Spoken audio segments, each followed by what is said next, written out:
I get a call from Brandon Tartikoff, who is the president of NBC, fill in the blank. President of Vaughn's. We don't know what the guy does. So my assistant says, Dave, will you take the call? And I said, of course. So I slipped on my pants. I picked up the phone.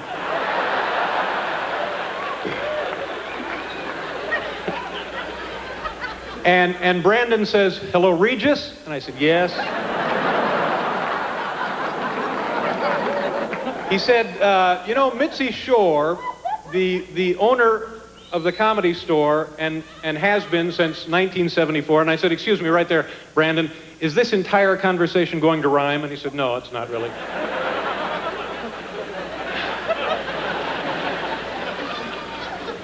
He says, they're doing a, excuse me 1 minute. How about a hand for this guy, ladies and gentlemen?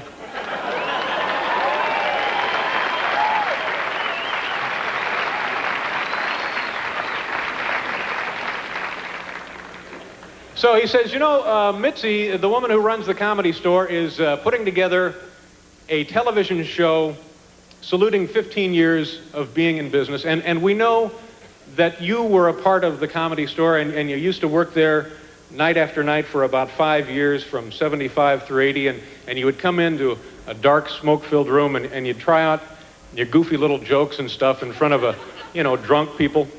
And he said, Mitzi and I would really like you to be part of this television show. And after listening to what Brandon had to say, the only way I could respond was by saying, do I have to? So,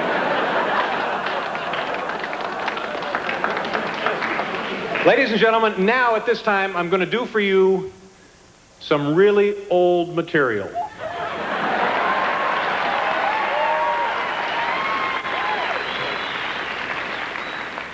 Do me a favor, just play along. Earlier today, I needed to go to the supermarket to buy my dog some dog food. I get in my car, I'm driving down the highway, and I'm behind a garbage truck. I know you're saying to yourself, Dave, it's Sunday. There was no garbage truck. I know. There's a sign on the rear end of the truck that says, vehicle makes frequent stops, do not follow. Well, there you go. Another one of life's simple pleasures ruined by a meddling bureaucracy. So anyway, I get the dog food, and it's this Alpo stuff, and the label on the can, it says new improved flavor. Well, how'd you like to be the guy that gets to make that determination? What do we got, prisoners tasting this stuff? So then, are you going to be there all damn night? What the hell are you doing? What is your name? Lance. Lance, ladies and gentlemen. Lance.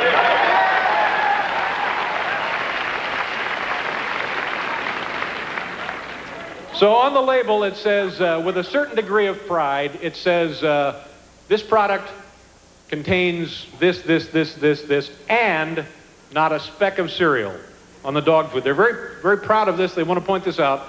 Not a speck of cereal. Now, my dog spends his day rooting through garbage and drinking out of the toilet.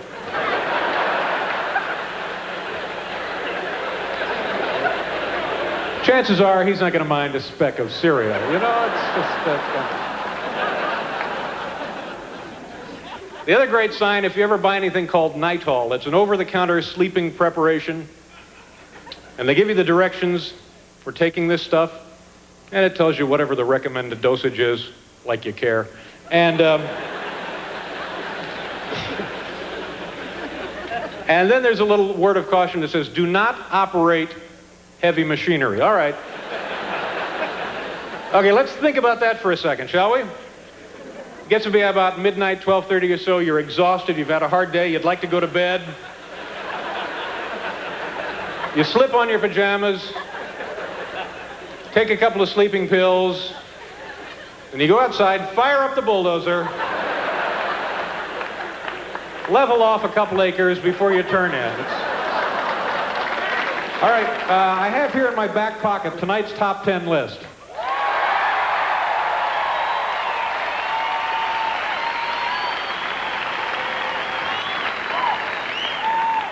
From the home office in Lincoln, Nebraska, tonight's category, top 10 reasons the Comedy Store has been so successful.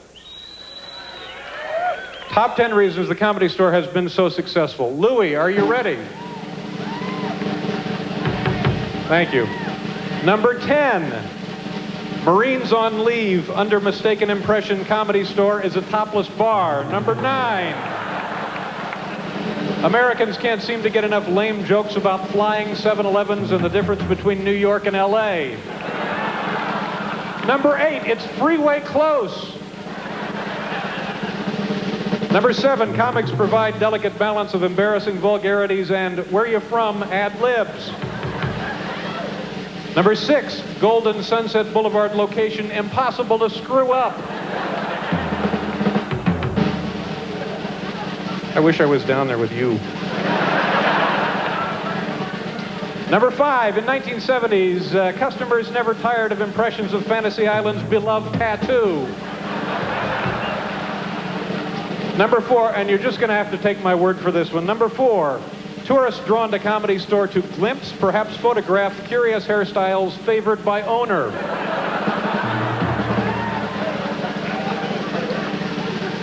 Number 3, diet-conscious customers actually prefer high-water, low-alcohol ratio in Comedy Store cocktails.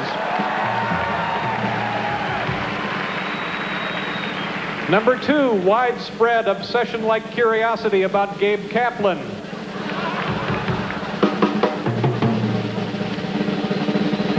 And the number 1 reason the Comedy Store has been so darn successful, families believe no price too high for the opportunity to watch Robin Williams touch himself.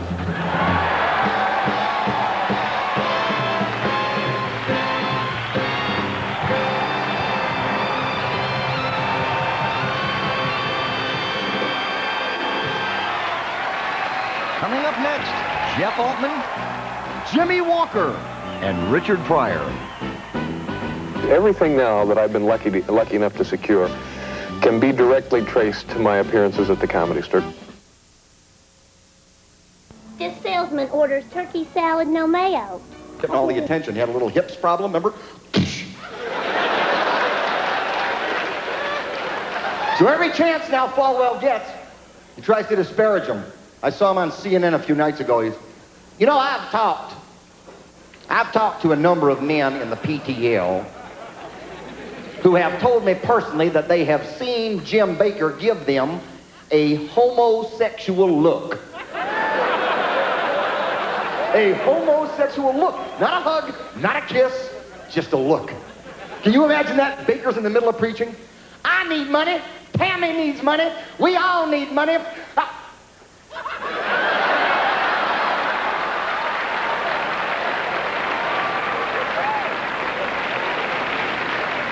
You know, there's some big old boy sitting out there going,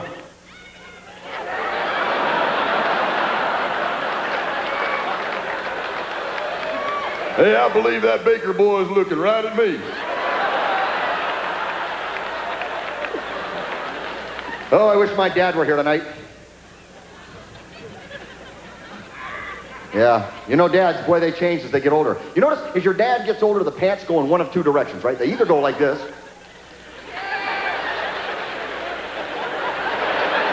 is there any mail? Somebody left the cap off the cheese whiz.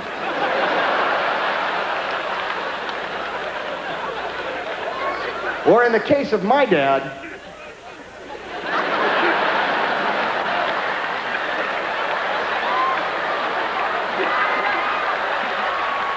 these things just started creeping up on him, man. By the time he was 65, it was just a belt and a head.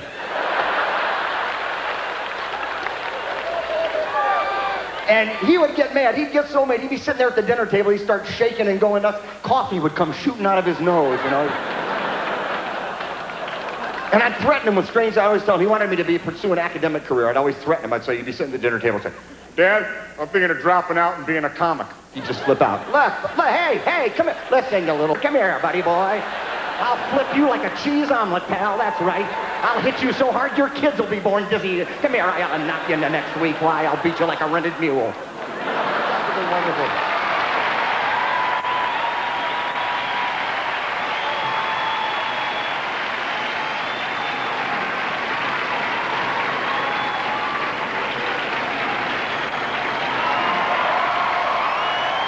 Ladies and gentlemen, Jimmie Walker.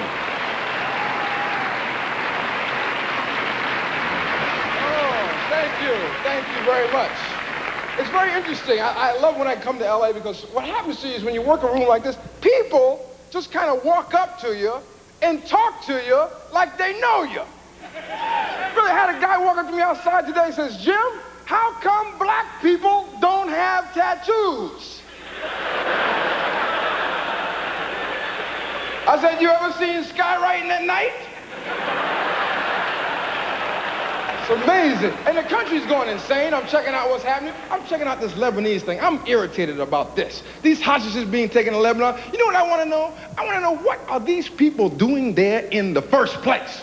You know what I'm talking about? About 7 or 8 years ago, the Lebanese people said, Americans, do not come here. We hate you. We will torture and kill you. I took this as a sign not to go there. Really, where's the first place Americans go for vacation? Let's go to Lebanon.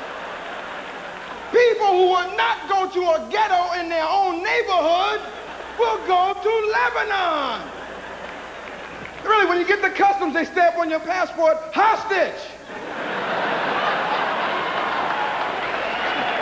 The hell are you doing there, man? Country's going insane, unbelievable, man. Every time I turn around, there's another war, there's another breaker. Did y'all read about this? More violence in Northern Ireland, y'all. Protestants against Catholics, more violence, Protestants against Catholics. This just goes to show that in a country without any blacks, Jews, or Mexicans, people can improvise. It's amazing. Things going on. I don't know if you guys read about this. This is in the news. Drug testing at the post office. Can you believe that? Drug testing at the post office. One drug they won't find is speed. Thank you. Good night. Have a good evening.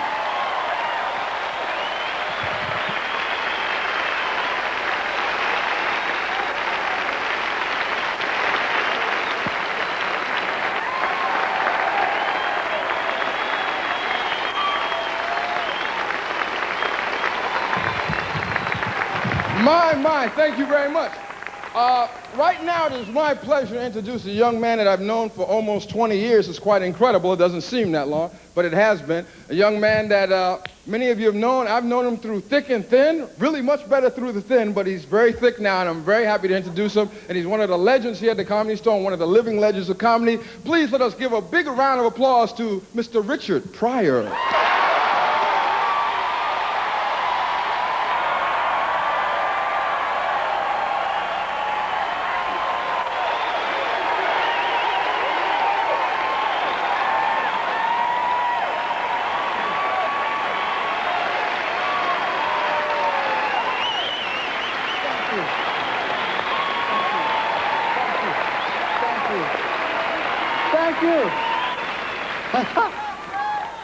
Yeah, how you doing?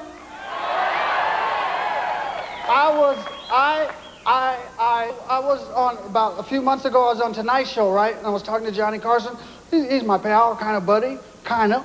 You know, I was sitting there, I was just talking regular and said, you know, Johnny, I got to go to the doctor because I can't see out of his eye and it's going blind, you know? So I'm going to the hospital, losing weight and stuff, I can't gain it back. And then the next day, this lady from the newspaper called one of my ex-wives and said, what do you think's wrong with Richard? She said, I think he has AIDS. Guaranteeing that I will not get no sex to the year 2025.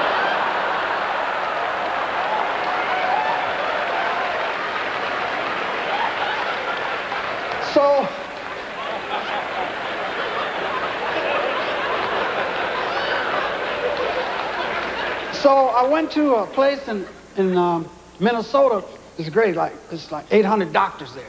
And they all get the same amount of money, so you don't have to worry about them. If you say it's your eye, they don't go working on your elbow, a little extra. And you get all this examination from head to toe, you know, and they take your blood and they check you for age. They said, you know, if you got it, I got to tell somebody. You know, I said, what, who? What if I have what? I said, no, AIDS test, you got to get it, and we have to report it if you get it. I said, well, when will you know? I said, tomorrow. So I didn't sleep that night. You know, I didn't. I really said, maybe, you know. It's hard to remember who you had sex with in the last 8 years if you've been married 5 times. I bought a car for a 22-year-old kid. I bought a car, and it's a Testarossa, right? I walked in the store, it was black, and it was in a showroom, and it was beautiful. You know, it was like, I said, oh my God. You know, and it was like it spoke to me, you know, and I got in it, you know, the guy said, sit down, sit down. I sat, you know, I was in there, it was like warm, you know. It was like a woman was saying, come, sit right here, you know. I drove to Vegas, you know, I went to second, I went to third, and you could feel the stuff come up your legs, you know. Oh, yeah, I went to fourth, it's good feeling, oh, goodness gracious, you know, and passing the car, ooh. And I was going crazy, man. I never looked at the speedometer, but I knew I was flying because the car was just, and I remember in my mind saying to myself, I feel like James Dean, you know, and a voice said to me, didn't James Dean die in a car wreck? And I couldn't stop it. I couldn't stop the car from going. I prayed my foot off the gas. I said, please, God, please don't kill me now. You didn't let me kill myself in the fire. Don't kill me now in this car. And I just prayed my foot off the gas and let it coast for about 7 miles till it got down to about 20 miles an hour. And I pulled over the side of the road, and a police car went by. Whoa! And someone said, he's after you. And I saw the police car do a 180 and come back, and the cop's hat was all sideways. His gun was around like this. He said, well, you got a double cam flanger here. And a 16-cylinder flown thing going. And the guy, he looked, you know, I knew he didn't know me or nothing. He looked and said, you Kareem Abdul-Jabbar.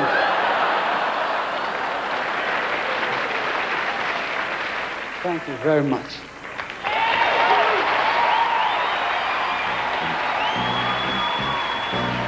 Coming up next, Louie Anderson and Howie Mandel. I was on vacation in 1979. I was on a business trip in Los Angeles, and it happened to be amateur night, and I was at the Comedy Store like a tourist, and they dared me to get up, and I got up, and I have no idea what I did, but there was a guy in the audience by the name of George Foster, who was the producer of a comedy game show called Make Me Laugh at that time, who asked me if I was interested in doing television, and I said yes, and he was right there. I thought it was a joke, and he put me on to Make Me Laugh, and I did 15 episodes of that, and that's where I started. Dad had to leave all of a sudden for this big party in Paris. But I made sure he didn't miss anything back here. My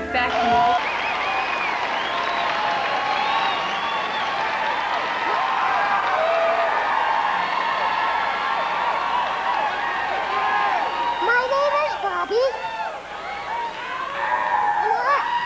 No, you have to be really, really quiet. Cause I'm gonna tell you. Well, please don't laugh. I'm gonna tell you about what happens to me every time my mommy puts me to bed. Every time my mommy puts me to bed, she closes the door in the room, and then she closes the lights in the room, and then it gets really, really dark in the room. And then I start to cry. And then my mommy comes in the room, and she says, Bobby. So I say, what? Well, what would you say? And she says, why are you crying? And I say, because I'm really, really scared of the dark, Mommy. Then she says to me, well, do you want me to sing to you? And I say, no.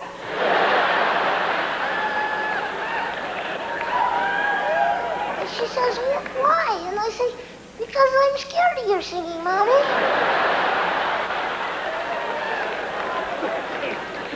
And she says, well, I'm going to sing you anyway. In the dark. And this is a song my mommy sings to me when I'm afraid in the dark. You have to be really, really quiet when I'm singing this. Hush, little baby, don't say a word. Mama's gonna buy you a mockingbird. And if that mockingbird don't sing, I'm gonna grab his feathers and rip off his wings.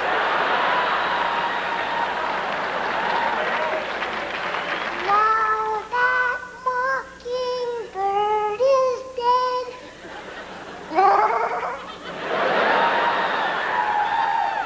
So I asked my mommy for a parrot named Fred. And if that parrot Fred can't sing, I'm gonna kill that one too. Thank you very much. Good night. Thank you.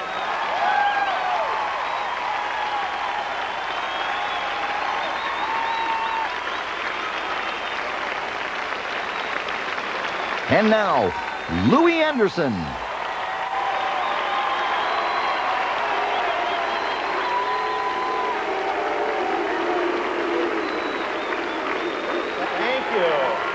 Thank you. You know, in Minnesota, people do that Lulu thing, too. My mom was there once. Minnesota? Can I get a ride home with you?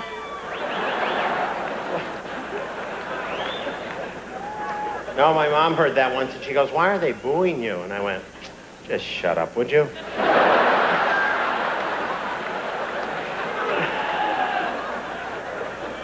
My mom is very funny. She just called. She calls before anything I do. Does your mom ever do these calls where she calls you and it's over as soon as you... Hi. Oh, hi. Well, I was just over at Woolworth's and then I went over to that yarn shop, got a hat for Janet's daughter, and then went by that store, you know, where the girl who works there, she lives down the street, her dog limps, that girl. And then I was driving the car, and you know that clutch, I asked your father to fix it. You know, it just doesn't work right. And I shifted over to that right, you know where that little place is I spilled that time, and it went in there, and the electrical doesn't work now. And then we went by that fence, you know, they need to paint the garages open. There's that little table I want in there. And then I went by the grocery store, and I got a 3-pound roast. There's no fat on it at all. It's beautiful. Found some radishes the color of a fire engine. I couldn't believe it. I said to the produce guy, you know the guy with the one eye patch over it? His daughter's PG, you know the one I mean? You want to talk to your father? You ever have your dad pick up? Yeah, hi. Yeah, how's the car? Yeah, good. All right, here's your mother.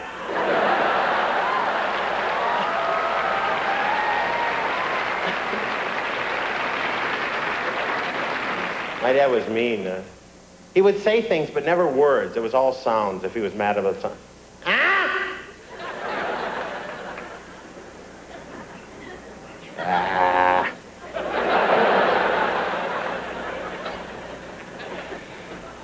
Or if you were looking at him, you know, you're a kid and you're all excited just out there and he's working on the car and just looking, you want to say something, you look at him.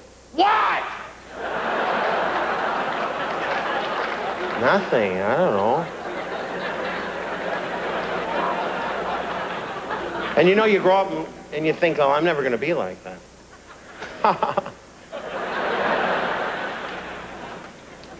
What? So I'm going to look at cars because I have to get a new car, because out in California you have to get a new car. People say it to you, you should get a new car. Really? What's wrong? Huh? It's true. You go. I never buy anything I weigh more than.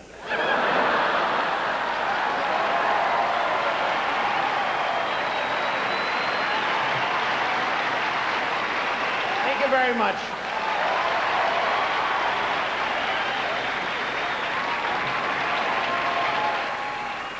Coming up next, Arsenio Hall and Paul Rodriguez. I started working in 1980. I had gone for a couple of times as an amateur night, but in 1980 I became a regular, man. And you know, once you're regular there, it's a status symbol.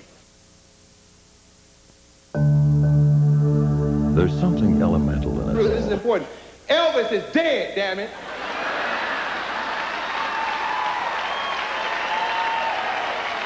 Y'all hear me? I'm tired of y'all. Get into Luther Vandross or somebody. Elvis is gone. I see y'all on TV. I saw Elvis in the mall. It was that Haagen-Dazs. He had Rocky Road all over it. Well, I'm in a good mood myself. I just bought a house. I bought a house that's next door to Jim Brown. Really, it's great because, like, I know if I don't have a date, at some point during the evening, Jim gonna throw somebody out the window.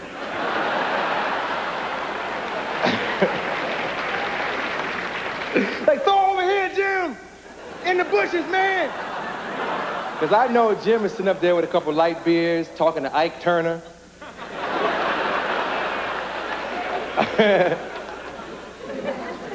Yeah, you know, you should have threw Tina out the window, man.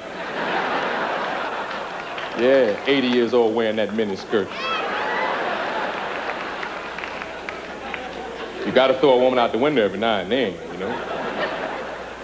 Did you read when Lionel's woman beat him up? And he deserved it? Yes, indeed. She caught him over in Beverly Hills. I'm your lady. What you doing in here with this penny lover dancing on the ceiling all night long? And he called the police and told them that his woman hit him in the stomach. Now, that's amazing. I'm sorry, I'm saying it. If you, fellas, if my woman whips my butt, I'm not telling nobody. You understand what I'm saying? I'm gonna make up a lie or something. I'll be like, it was outrageous, man. I was in a bar, you know, and I called Mike Tyson a sissy, you know. And we got into a little thing, you know, little fisticuffs. Well, did he scratch you, Lionel? Yeah, he scratched me in my face. He had Lee nails all in my face and everything, you know. She put a hurting on him. Actually, the good fight would be Mike Tyson and Brenda Ritchie. Just right before she goes in the ring, whisper to her, you know, I think Mike Tyson and Lionel sleeping together. And Mike be, hey, get this woman away from me, man. Because Mike's fights are too quick for me. Because he already don't give you no pomp and circumstance, no glitter and glamour. You know, like Macho Camacho has like Cher's blouse and shorts on, you know, and the pips in back, and he's like, macho time, hey, macho time, you know, and it's exciting. Mike comes out, he only wants to kill. No socks, no robe. Where the man at? Is this him right here? No, that's Don King. Okay, where's the one I'm at? I'm supposed to fight. They need a separate division for him, you know, where he fights like animals. Right? You know, like put Mike with an elephant. Mike run. Basically, I found the elephant was much quicker than I thought elephants would be. God bless you. Good night. God bless you. Thank you.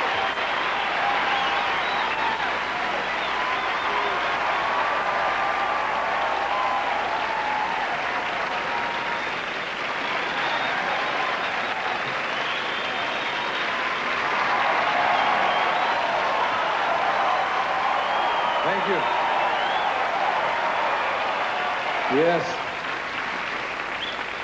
I asked the producer if I could do this one, because this gentleman is very, very special. I saw him at a disco here in LA. A long time ago, he would go in and ask them if he could perform, and they would stop the music and put him on. And when you can make Mexicans stop dancing and listen to a comedian, I knew the boy was bad. Ladies and gentlemen, your own Mr. Paul Rodriguez.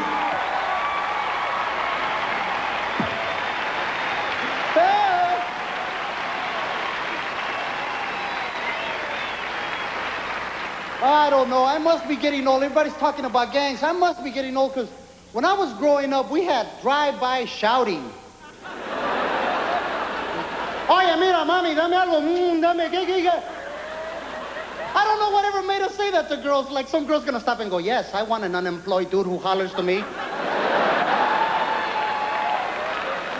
I think that would be the right move in my life, to go with someone who's waiting for the bus.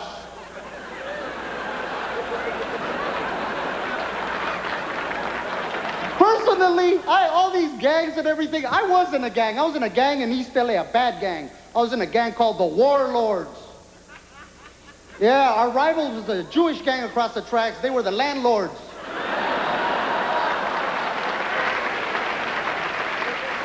But as far as drugs is concerned, I'll be honest, I grew among a lot of people who abuse drugs. I saw the effects of drugs. I've never had a problem, really. I said, I don't think I want to lie down and throw up on myself.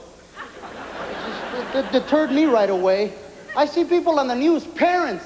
You hear parents who say, well, I had no idea my child was involved with drugs. I say, if the kid is 13 and he owns a Porsche 911,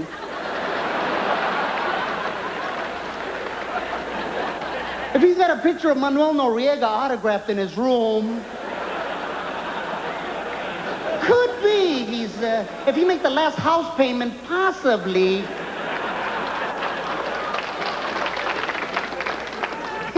My father put an end to my drug use.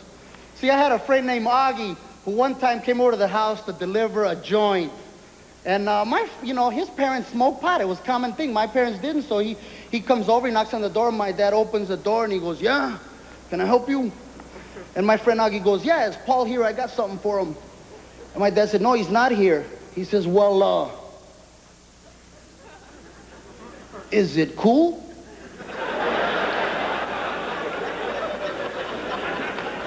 My dad says, it's January, it's a little nippy, yeah?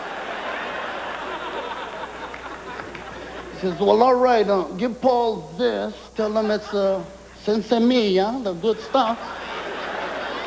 Tell him I tried to get him butts, but all I had was shake, so here. My dad doesn't know what the hell that means. Shake, butts, what? Is he drinking beer and chewing this? What's he doing? Comes into my room. When I come home, he comes into my room, he goes, hey, Paul. I said, yeah, Dad. He says,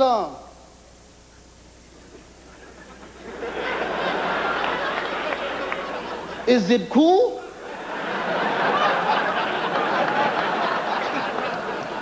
And if you notice, the Surgeon General on the other day, everything nowadays, we must be the most unfortunate generation of all time. Because everything nowadays that tastes good or feels good could kill you. Everything, too much sugar, bad for your diabetes, too much salt, gives you blood pressure, you drive the freeway here, you get shot. Sex is deadly now. I don't even touch myself because I know where my hands have been.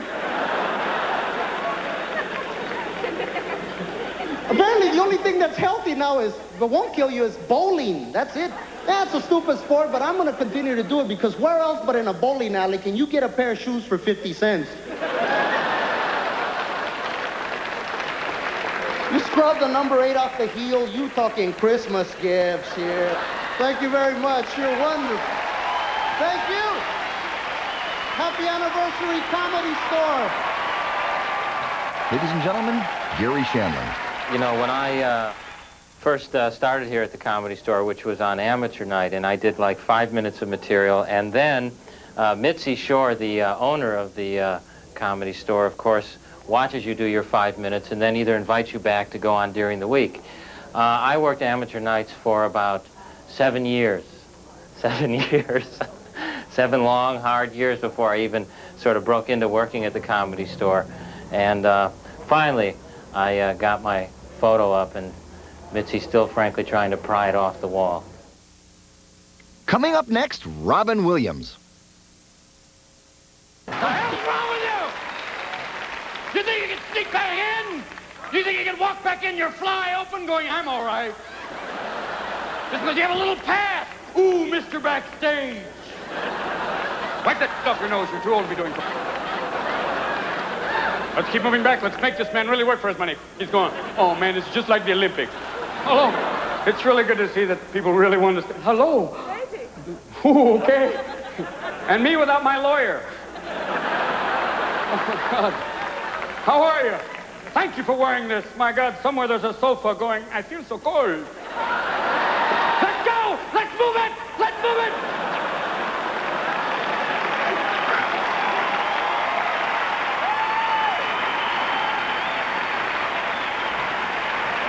Thank you! God, I feel like you're laying cord and you're going to set up some sort of mine, man. Isn't there any other thing you could be doing right now? Gosh, it's oh, leave him alone! Leave him alone! Let me cover him up for a moment. Here you are. Don't be afraid. Don't be afraid. There you go. Ooh, hooray, yeah. Hey, what happened? We talked the night before, they talked about religion. What is your conception of God? If you're like an ancient Greek, you believe that God could come down as a bull and go, I'm back. Or maybe you think that God is like, looks like maybe like Ralph Cramden and goes, wow! That's it, you're out of here! That's it, Armageddon, I'm taking the planet. Gosh, I don't know what they're going to use. There's an editor back there going, that's gone, that's gone. A lot of people, I ask them about solutions to the Middle East. Like you look like a young man. I could ask you, what do you think would be a solution to the Palestinian problem? Let everyone have a home. Thank you! Give them all a place to eat and sleep, and everyone's happy. I hope that's not your real voice. Only in Beverly Hills and Hollywood would someone go, I have an act too. That's why I'm sitting in the front. I see that, it's okay. You realize you're going to get paid scale just like me. It's okay, though. You're not incognito anymore. You're not even in Kansas anymore, Dorothy. Look! No, you're not. Oh, look! You're on Hollywood Boulevard. Junkies, transvestites, and pimps. Oh, my. Look! Can you hand me my coat back? This is the way to go. It's all right. It's okay. No, I gotta go. Look at all these people. They're going for their cars like they still think they're there. Take care. Tell her to get the leather out. We gotta go. Good night.